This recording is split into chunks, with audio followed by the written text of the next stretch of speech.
Why don't you drink? Have a drink with me.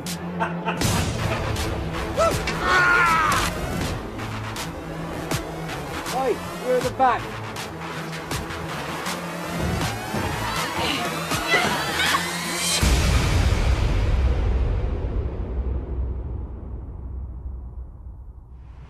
In all my days, I've never seen a man handle an axe like that. How many men did it take to cut you down? Just one. Whoa! That must have been some kind of monster. It was a woman. Ha! Yeah, you go.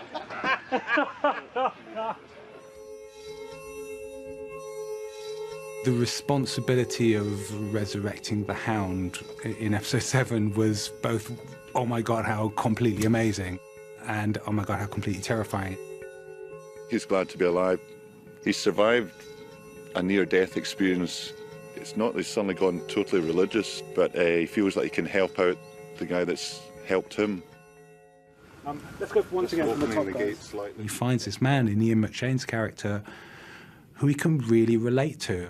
Gentlemen, I'm like a leader of this sort of group of people who don't believe in violence anymore. So obviously I'm not going to last more than one episode, which... How many men did you say it took to cut you down? Just one. Rory's actually really good at chopping wood in real life. Didn't need any stunt doubles, didn't need any kind of effects. It's just him there with an axe, which is great, you know, it just makes it that much more believable. There's something greater than us.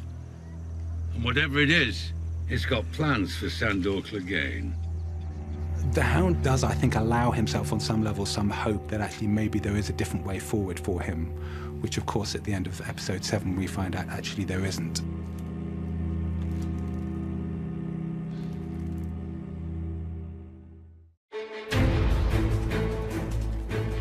River Run was initially a small drawing back in season 3 that you saw in the distance as part of a matte painting.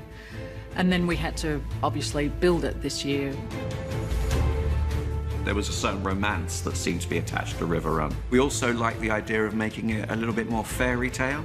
You know, the way we could play with turrets, the way we could play with this castle surrounded by water. It actually bridges sort of 2 rivers, and you know, then they're able to flood the 3rd river so that then it can become a complete island and stand alone, at the same time as being something sort of new and exotic.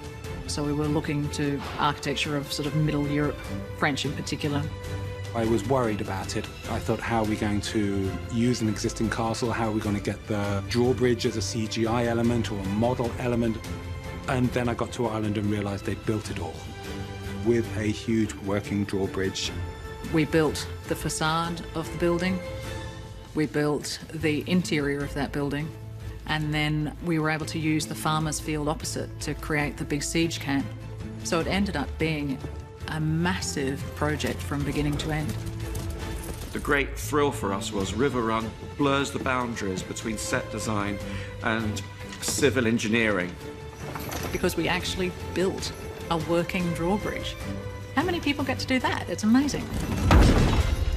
It just looks so great, you know, and there's a big difference between having a kind of background VFX bridge that doesn't really play in and then having an actual winched drawbridge that opens, and just beautiful. So hats off to the production department. Rolling, fire on set. Have a drink with me. You, what's your excuse? Tyrion has a capacity of getting along with most people, but his own family. 3 lords walk into a tavern. You gotta lighten up the day with the sense of humor. You know, Tyrion is known for his ability to talk and to converse and be charming. And he's faced with 2 people who are just there to do a job. Anyone not drinking is disrespecting our queen. So Peter just went on, it's like a stand-up comic, you know. We'd do the words of the scene and then Peter would just keep going on messing around, and that would make the actors laugh. And we would keep the cameras running so we would get reactions that felt real because they were real. Tell me a joke, Miss Sandy of North. I do not know any jokes. Grey Worm.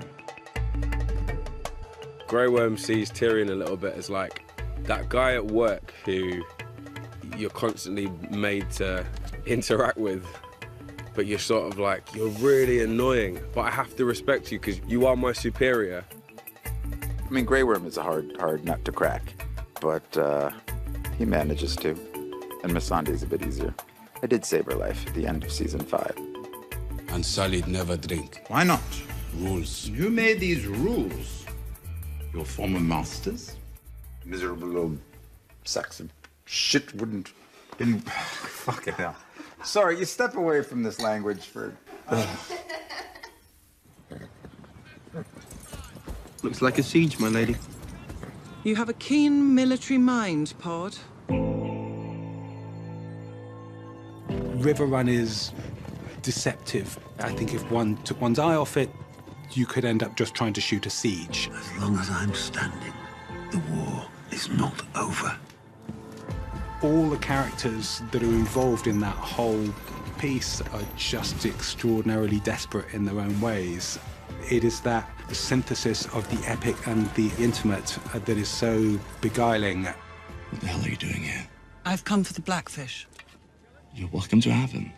The scene between Jaime and Brienne, it is the most reluctant love story in history. They love each other and they hate that they love each other. There is that complication. They have a genuine understanding of each other, and I think that in many ways she gets him on a level that very few other people get him. Honor compels me to fight for Sansa's kin.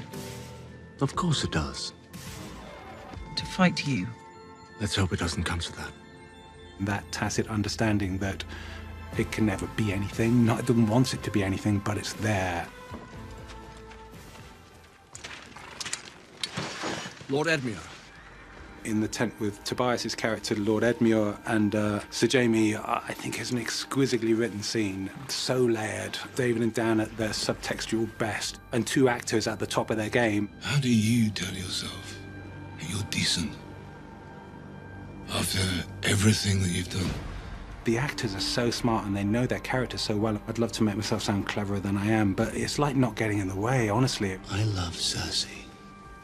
And if I have to slaughter every Tully who ever lived to get back to her, that's what I'll do.